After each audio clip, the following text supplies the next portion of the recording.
today's video, maginataan ako ng kalabasa, gulay, with hipon. So, ayun guys, pinirito ko muna yung hipon na ihahalo ko sa ginataan. So, ayun guys, after ko ma-prito yung hipon, yung shrimp, set aside ko na siya, tinanggal ko. Tapos, ayan, ginisa ko na yung kalabasa. So, pakukuluan muna natin siya hanggang na maluto na. Nilagyan ko na siya konti ng coconut milk. Charot! Mingaw sa baba, guys. Ayan, nagluluto ako. Ongoing na kasi ang iftar. So, ayan.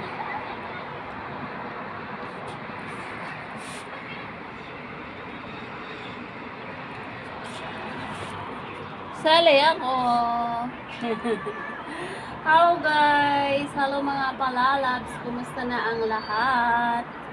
Ayan si Inday Mandaya. Nagluluto. Galing ng work. Charang. Advertise guys.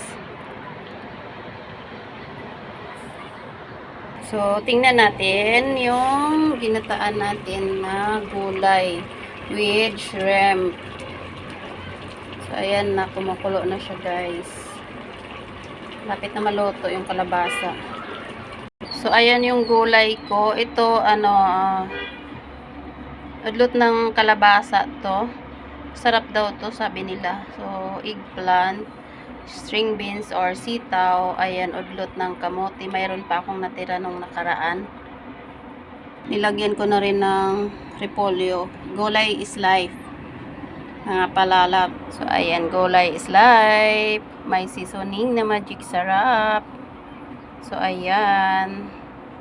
So, ayan, luto na yung kalabasa. Ilalagay na natin yung eggplant. So, ayan.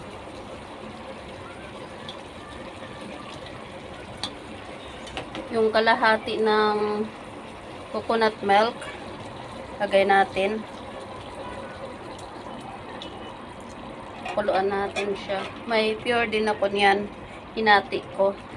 Ito pang luto siya ng para mamaya yun pang last minute na.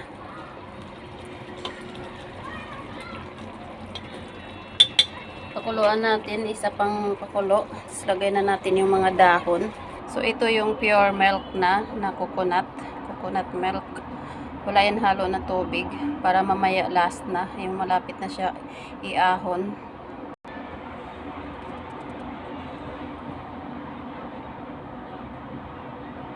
So, ayan guys, luto na yung eggplant. Lagay na natin yung sitaw or string beans. Sabay na rin natin yung dahon ng kalabasa. Tapos, udlot ng kamote.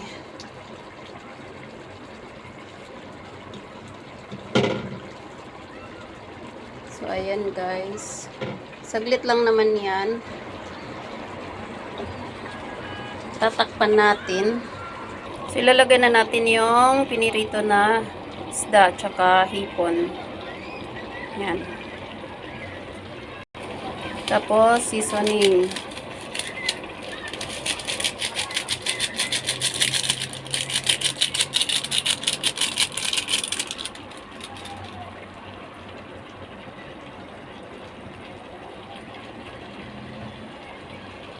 Tapos, chili. Tapos, yung pure milk.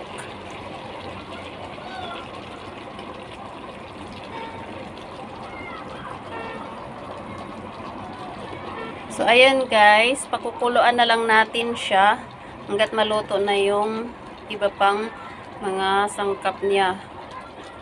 Thank you for watching. Follow for more. God bless us all. Bye-bye for now.